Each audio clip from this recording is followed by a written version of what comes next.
नमस्कार दोस्तों। आज मैं जा रहा हूँ IIM संबलपुर से विशाखापट्टनम। आज की जर्नी रहेगी संबलपुर से भुवनेश्वर तक की। एक छोटा सा कैंपस टूर कर लेते हैं। मेरे दाहिने हाथ की तरफ है मेरी मेस, जहाँ पे 250 से लेकर के 350 लोग खाना खाते हैं। उसके आगे चल के एक लाइब्रेरी है जहाँ पे लोग तन मन धन से पढ़ाई करते हैं। फिर है हमारा एकेडमिक ब्लॉक, जहाँ पे हम हर तरीके की पढ़ाई, अपने प्रोजेक्ट प्रेजेंटेशंस और कमेटी का काम करते हैं। फिर है कोणार्क ऑडिटोरियम, जहाँ पे हम रंगारंग कार्यक्रम निपटाते हैं। यह है हमारी छोटी सी पार्किंग। IIM संबलपुर का कैंपस बहुत बड़ा है। IIM संबलपुर की स्थापना 2015 में हुई। बहुत ही अच्छा इंस्टीट्यूट है। अगर आपको MBA स्टडीज़ कंडक्ट करनी है, अब चलते हैं उस गेट के पास जहाँ पे एरो आया। हम लोग जा रहे हैं विशाखापट्टनम के लिए। चलते हैं गार्ड भैया के पास, जहाँ से वो हमें बाहर जाने का एक्सेस देंगे। हाँ भैया, एंट्री कर दो। आपके पास वो आ गया होगा, लीव का फॉर्म।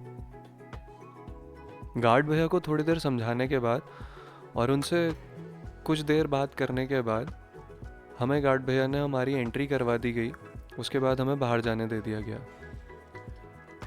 IIM संबलपुर से संबलपुर सिटी स्टेशन जो है कम से कम 25 किलोमीटर का सफ़र है। हम लोग यहाँ से निकलने के लिए तैयार। यही वाली है ना? पक्का? सब साला तुम्हारे में लगा के घूम रहा है। देख ले, सब में जाता है। इसका खुलवा के देखेंगे ढक्कन। कहाँ पे भर होंगे? इसको मिड में भरवाते हैं। मिड में भरा था, बीच में? अभी इसमें टाइम वेस्ट नहीं है। रुक जा, इसको बोल दूं मैं? हाँ बोल दे भैया, आप ले ली। और हमारा सफ़र भी शुरू हो गया। IIM संबलपुर को छोड़ के जाना अच्छा नहीं लगता। ये ऑलमोस्ट इन 2 सालों में घर सा बन गया था। धीरे धीरे हम अपनी मंजिल, पहली मंजिल कह सकते हैं, अपने स्टेशन पे पहुंच गए थे। काफ़ी भीड़ थी। लोग भी अपनी मंजिल जाने के लिए अपनी ट्रेन का इंतज़ार कर रहे थे। मुझे बाद में पता चला कि ये सब भी उसी ट्रेन के मुसाफिर हैं जिस ट्रेन में मुझे जाना था, यानी कि वंदे भारत एक्सप्रेस।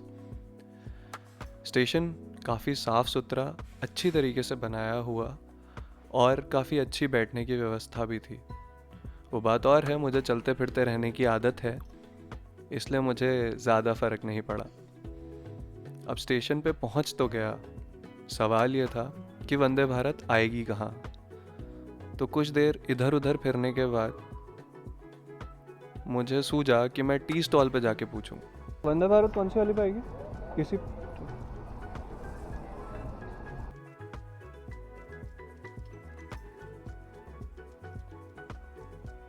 तो इन भैया ने मुझे बताया कि इसी प्लेटफॉर्म पर वंदे भारत एक्सप्रेस आएगी। वैसे तो मुझे भीड़ देख करके भी समझ जाना चाहिए था।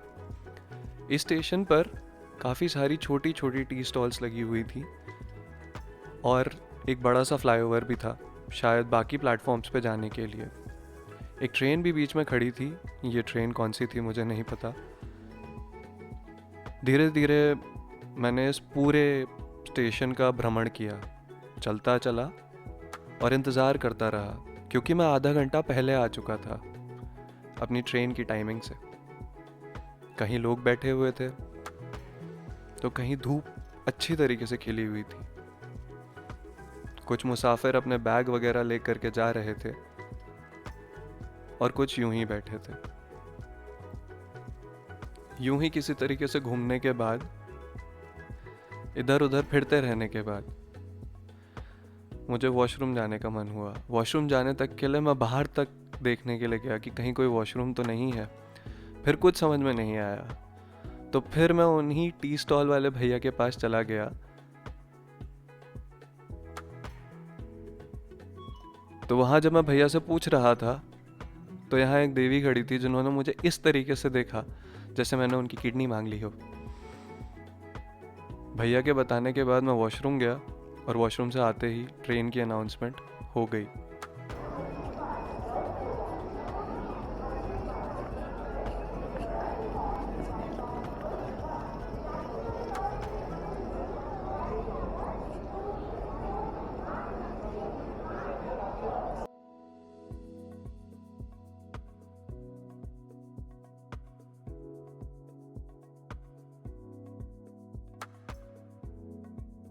वंदे भारत एक्सप्रेस इंडिया की सबसे एडवांस्ड अभी तक की और सबसे ज़्यादा खूबसूरत दिखने वाली ट्रेनों में से एक है।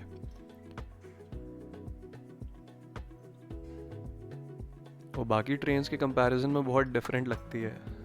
ऐसा लगता ही नहीं है कि वो इंडिया की ट्रेन है, किसी विदेशी ट्रेन से मेल खाती है वो। काफ़ी खूबसूरत तरीके से बनाई हुई automatic door लॉकिंग्स,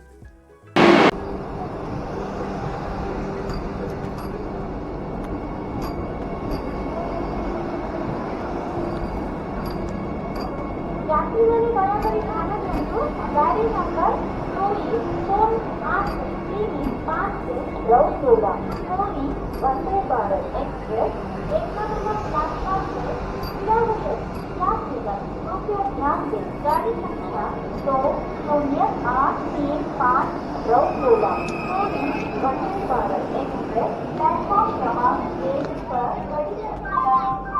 Your attention please. Train number 2035 Rautola, Puri, Vande Bharat Express is जैसे ही डोर खुला लोग चढ़ने के लिए टूट पड़े। बच्चे, बूढ़े, जवान।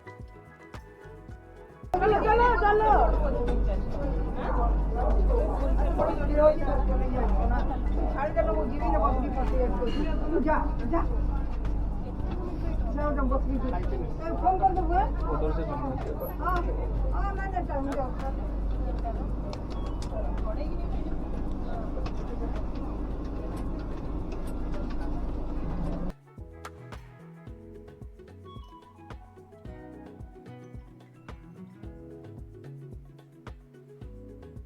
मैं जब पहुंचा तो मुझे रियलाइज़ हुआ मैं दूसरी तरफ से चढ़ गया, तो मुझे अपनी सीट पे पहुंचने के लिए ज़्यादा मेहनत करनी पड़ी। वंदे भारत अंदर से ऑटोमेटिक गेट्स के साथ, ऊपर ओवरहेड स्लैब्स के साथ जहाँ पे आप अपने बैग्स रख सकते थे, और काफ़ी कंफर्टेबल और रिक्लाइनिंग चेयर्स के साथ थी। रेलवे का स्टाफ भी था जो आपको टाइम टाइम पर केटरिंग सर्विसेज प्रोवाइड करा रहा था। किसी तरीके से मैं अपनी सीट पे पहुंच गया।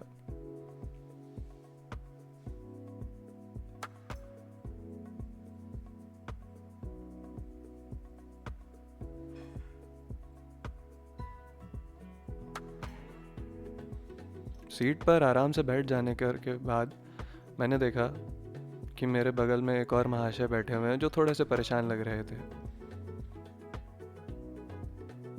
मैं भी धीरे धीरे लोगों को देख रहा था और सफ़र को देख रहा था। कैलकुलेट कर रहा था कि शाम को रहा कहाँ जाए, क्योंकि मैंने रात का ठिकाना तो बुक ही नहीं किया था। थोड़ा कैलकुलेट करने के बाद, फ़ोन चलाने के बाद, थोड़ी सी फोटोग्राफी करने के बाद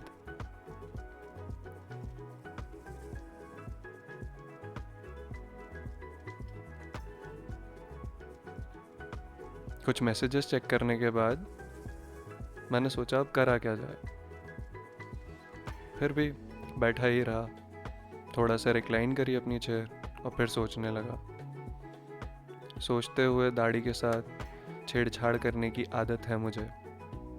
थोड़ी देर में केटरिंग वाले भैया आ गए थे। वो मुझे पहले ही पानी की बोतल दे गए थे। उसी से मैंने थोड़ा पानी पिया और पाया कि रेल नीर का पानी थोड़ा सा डिफरेंट टेस्ट करता है एज़ कम्पेयर टू बिस्लेरी वगैरह।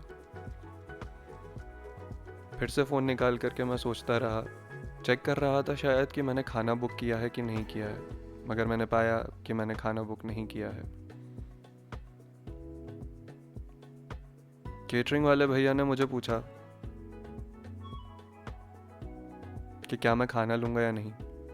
आप क्या प्राइस चार्ज करोगे? 100 रुपीज़। अगर डिनर का सब जाएगा तो 280 डिनर के साथ। तो आप बिलिंग नहीं कर दोगे? बिलिंग कर दोगे ना? हाँ, बिल नहीं हो पाएगा तो पेमेंट कैसे? ऑनलाइन कर दो ना। हाँ ठीक, तो कर दो मेरा। ये वेज है ना? वेज।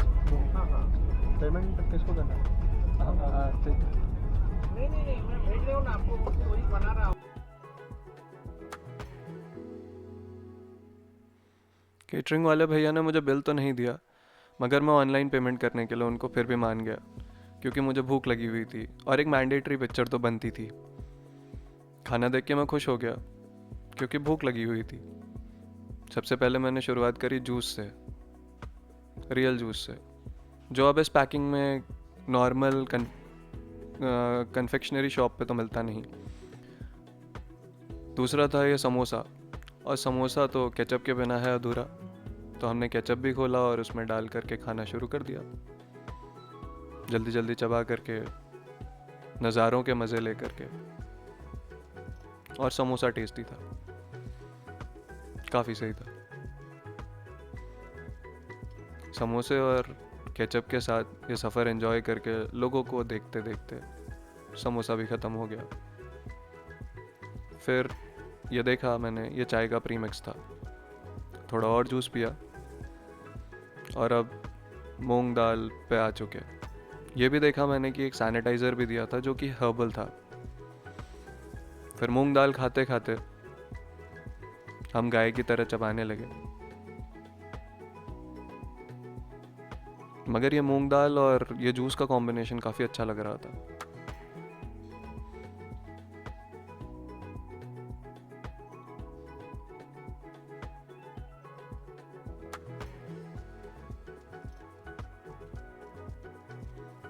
सोच तो मैं यही रहा था कि इस कॉम्बो के साथ थोड़ा सफ़र बीत जाए और जल्दी मेरी भुवनेश्वर वाली मंजिल आए।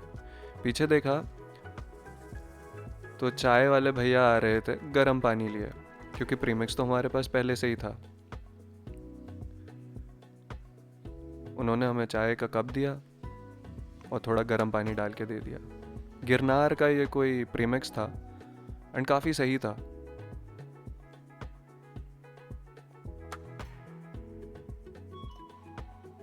प्रीमिक्स डाल करके मिक्स करने के बाद मैं थोड़ी देर यूं ही बैठ गया, क्योंकि मुझे दिखाई दिया कि आगे से टीटी सर आ रहे हैं।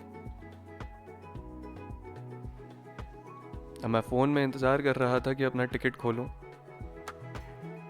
उन्हें कैसी और पैसेंजर्स के साथ थोड़ा ज़्यादा टाइम लग गया।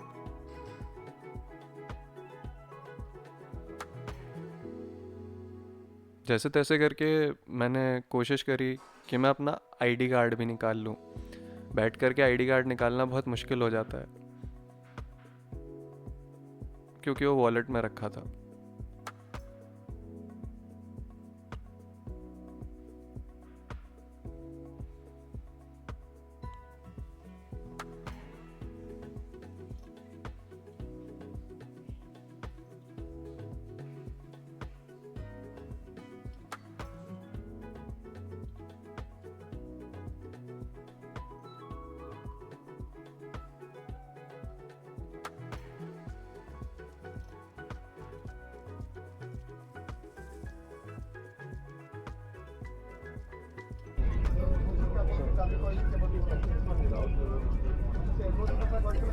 टाटा हेलीकॉप्टर। नाम क्या है आपका? सुमित।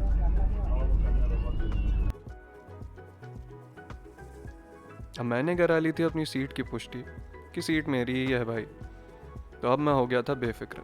अपना वॉलेट किसी तरीके से अपनी जेब में घुसेड़ देने के बाद मैं वापस कंसंट्रेट करने लग गया मूंग दाल पे और चाय पे। मूंग दाल और चाय का कॉम्बिनेशन भी काफ़ी अच्छा था। चाय काफ़ी अच्छा टेस्ट कर रही थी और धीरे धीरे करके हमारा सफ़र भी आगे बढ़ रहा था। चाय ख़त्म हुई, अब मूंग दाल ख़त्म करना बाकी था। आराम से बैठ जाने के बाद और खूब चबाने के बाद मैं कोशिश कर रहा था कि यह मूंग दाल ख़त्म हो जाए।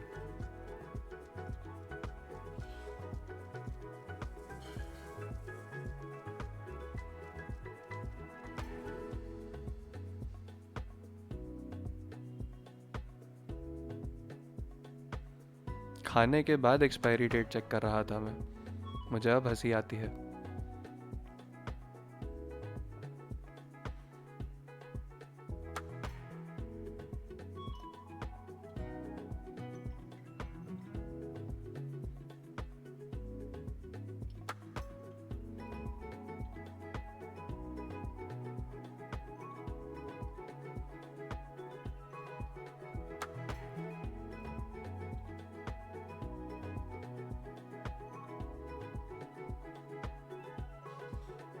बोर तो हो चुका था तो सोचा फ़ोन निकाल लूँ, थोड़ी देर दोस्तों को मैसेज कर लूँ, घर वालों को इन्फॉर्म कर दूँ।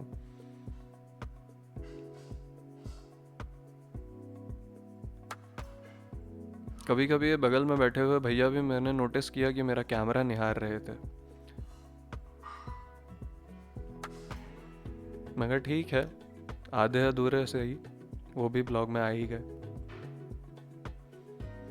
Vande Bharat express major stations पे रुकती है। फिर मुझे थोड़ी देर में लघु शंका लगी। मैंने सोचा कैमरे का झोला ले जाना एक अच्छा आइडिया है, कहीं कैमरा ना चोरी हो जाए। धीरे धीरे करके मैं बढ़ा आगे, देखा ऑटोमेटिक डोर ऑलरेडी खुला था। बाहर वाले अंकल को इग्नोर करके मैं चला गया वॉशरूम। वॉशरूम काफ़ी साफ सुथरा था।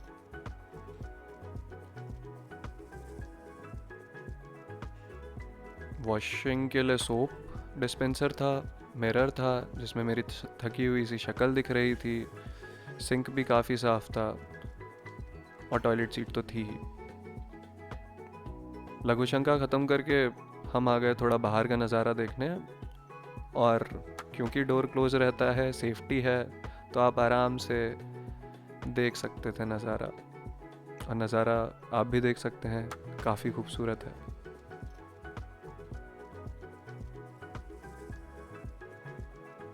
ये सब ख़त्म करके कुछ देर बाद सूरज भी ढल गया और मैं भी बैठ गया। मेरे पीछे वाले पैसेंजर चेंज हो गए क्योंकि शायद वो अपने स्टेशन पे उतर चुके थे, दूसरे पैसेंजर बैठे हैं। इंतज़ार तो कर रहा था क्योंकि अब डिनर का टाइम था। इंतज़ार ख़त्म हुआ।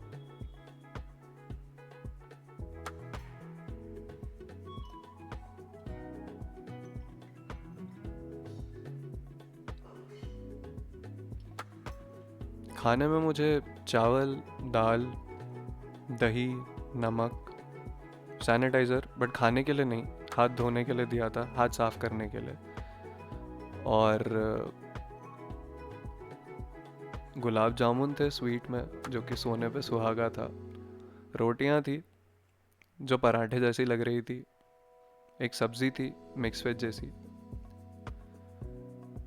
वंदे भारत का उड़ीसा में मैं कहूँगा कि मुझे खाना तो उतना पसंद नहीं आया जितना मुझे नाश्ता पसंद आया शाम का। ये भी हो सकता है कि नाश्ते में ज़्यादातर चीज़ें पैक्ड थी इसलिए मुझे वो पसंद आई, और ये जो थी जिस भी वेंडर के थ्रू ये बनवाते होंगे केटरिंग सर्विस वाले, वो उतना अच्छा नहीं बनाया हुआ था। मगर क्या करें, और कोई ऑप्शन नहीं था, तो इसी से काम चलाना पड़ा। मगर हमने इसे भी अच्छे से खाया। एक और पाउच था जिसमें कटलरी दी हुई थी। मेरे बगल वाले इंसान को बहुत टाइम तक यही समझ में नहीं आया। उन्होंने मांगा कि बोले मुझे चम्मच दे दो, तो बोले सर आपको कटलरी पाउच मिला है। उस कटलरी पाउच में एक चम्मच थी और एक टिश्यू पेपर भी दिया हुआ था।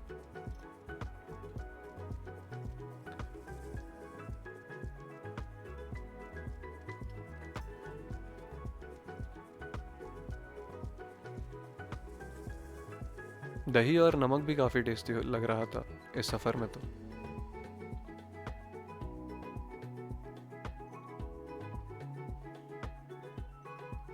किसी तरीके से सब खा लेने के बाद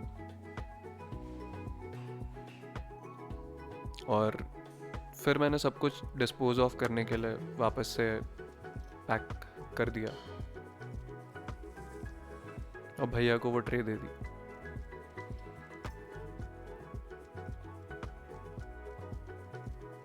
आमतौर पे मैं खाना इतनी तेज़ी से नहीं खाता, मैं बहुत धीरे खाने वाले इंसानों में से हूँ, बट फास्ट फॉरवर्ड करके तो सब कुछ ही तेज़ हो जाता है।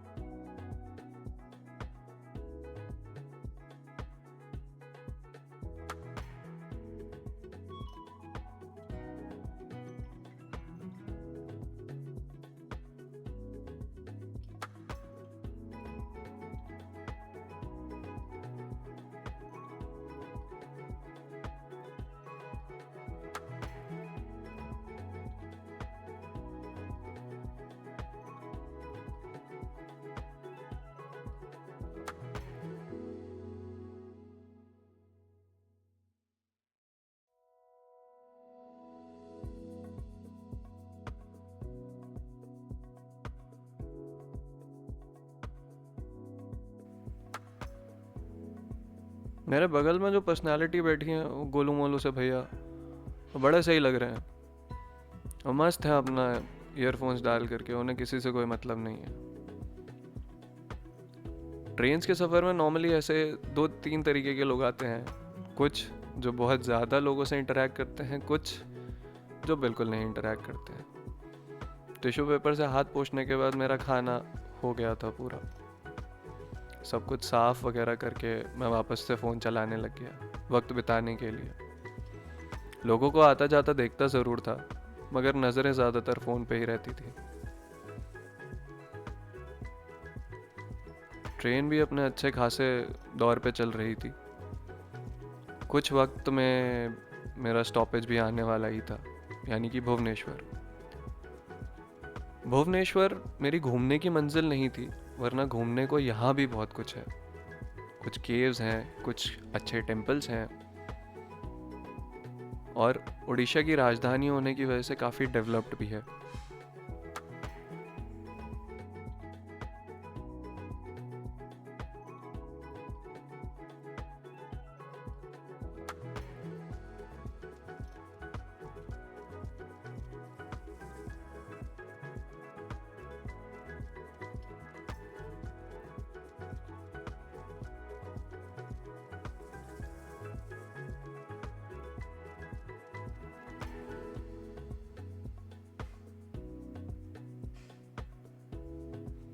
सारी भीड़ को उठते हुए मेरे बगल में जो भैया थे, उनको लगा शायद ये ट्रेन कहीं यहीं ना रुक जाए और यहीं ना खाली हो जाए। उन्हें पुरी तक जाना था जगन्नाथ जी के दर्शन करने के लिए।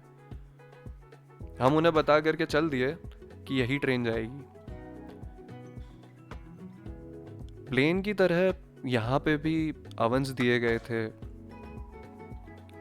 सारी फैसिलिटीज़ दी गई थी, शायद केटरिंग सर्विस वालों को हेल्प करने के लिए। लाइन में खड़े हो गए और सोचने लगे कि ये गेट कब खुलेगा, कहीं ये आउटर पे तो नहीं रुकेगी। ये सब सोचते हुए फिर हम स्टेशन पे पहुंच गए। स्टेशन पे मैं अपनी दोस्त का इंतज़ार कर रहा था। पहले मुझे लगा कि शायद वो स्टेशन तक आएगी, मगर फिर उसने बोला मैं बाहर हाईवे की साइड पे ही हूँ, तो बाहर ही आ जा। तो मैं धीरे धीरे अपने पैर जमाए और चल दिया उसकी तरफ। फिर अपनी रफ्तार बढ़ा दी चलने की। वैसे तो मेरे पास सुबह तक का समय था, क्योंकि मेरी ट्रेन यहाँ से 5 बजे चलनी थी, तो 5 बजे के लिए, और अभी यहाँ 9:30 हो रखा था, तो काफ़ी वक्त था मेरे पास बिताने के लिए। मगर अभी भी मैंने होटल नहीं लिया था, तो मुझे ये तो नहीं पता था कि मैं होटल लूँगा या नहीं लूँगा। सोचा तो यही था कि नहीं लूँगा, मगर रहूँगा कहाँ ये नहीं पता। क्या प्लेटफॉर्म पे बिताऊँगा या फिर वेटिंग एरिया में जाऊँगा।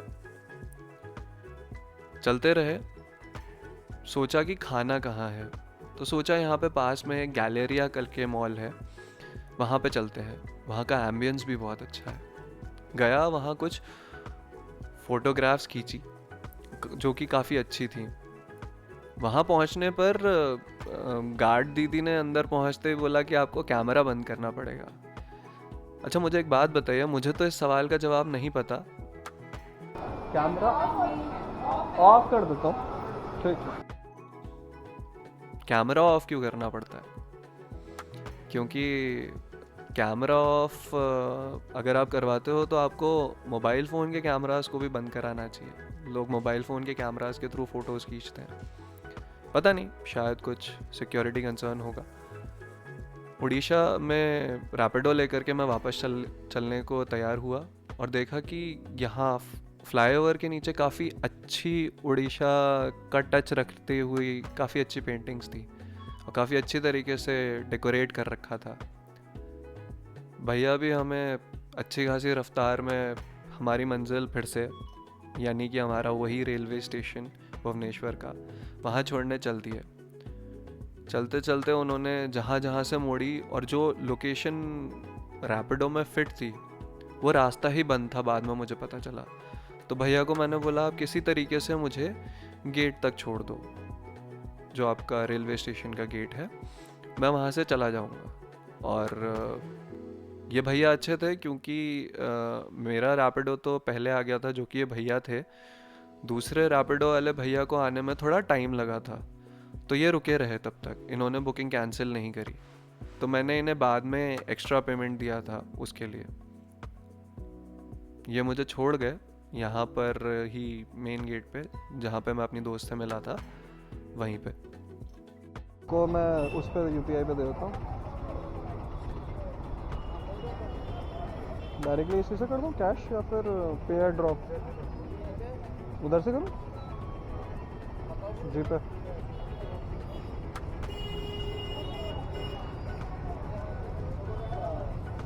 पैंतीस दिखा रहा है, मैं आपको 40 कर दे रहा हूँ।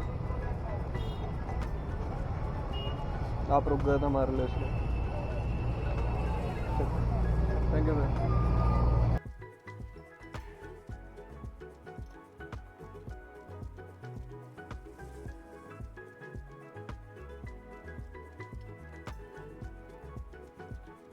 फिर मैंने अपना सफ़र वापस पैदल पैदल स्टेशन की तरफ को शुरू करा।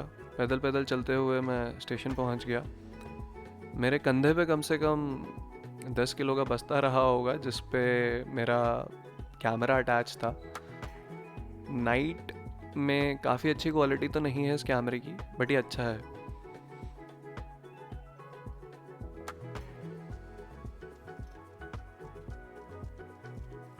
मैंने देखा कि स्टेशन के बाहर बहुत ज़्यादा भीड़ थी। पैदल चलने वाले आदमी को भी बहुत दिक्कत हो रही थी।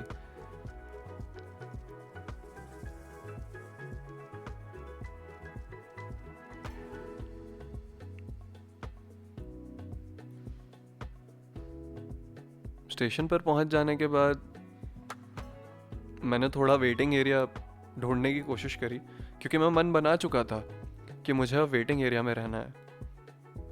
चलते चलते मैंने देखा कि यहाँ पे वेटिंग एरिया का साइन बोर्ड लगा है। फिर मैं चला गया वेटिंग एरिया की ओर। एक अंकल बैठे हुए थे जो एंट्री करते थे, तो उनको मैंने अपना टिकट दिखाया, और क्योंकि 12 बज चुका था, 12 बजे के बाद आपको एंट्री मिल जाती है। मैंने उनको अपना टिकट दिखाया, उन्होंने मेरी एंट्री करी,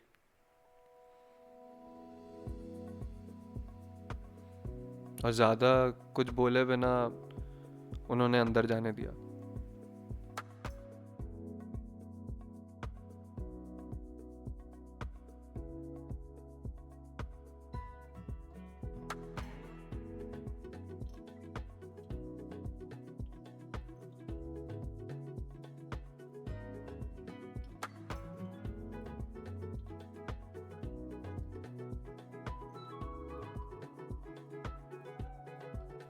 अंदर जाते ही मैंने एक अलग सा मंजर देखा।